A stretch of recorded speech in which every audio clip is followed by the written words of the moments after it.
Kira. I'm a BurnCycle instructor and the head of training over there, and then I teach private yoga sessions.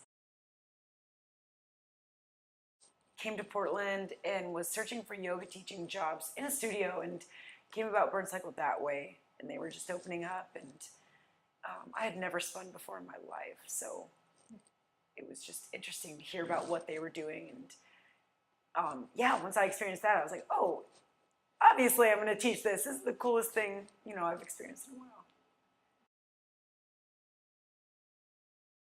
I think dropping the need to change anything that they've got going on now, which I think is where the therapy part comes from. Just addressing things that are in there already and sorting that out and getting to what your core is.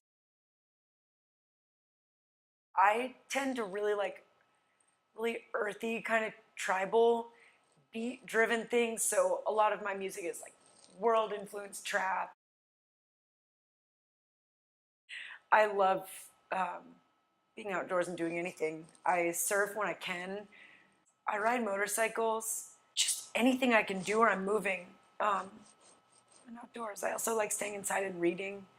I have a lot of therapeutic practices, qigong, journaling. I took the class and thought, well, this will take it one of two ways. I'll either be like, yeah, this is not for me, or I'll be obsessed with it. And it was immediately this huge obsession because I don't know, doing something you were so terribly afraid of at the end of the day is so wild, actually being able to do it. I would almost always recommend capris, some kind of cropped. It just gets so hot and it's nice to have everything exposed that you can.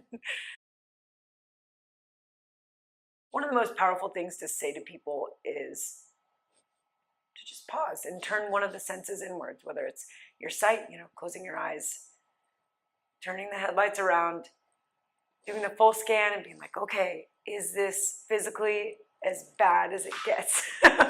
Can I keep going? There's a lot going on sensory that if you just direct that back around, I think life gets a little bit less chaotic and then you can proceed.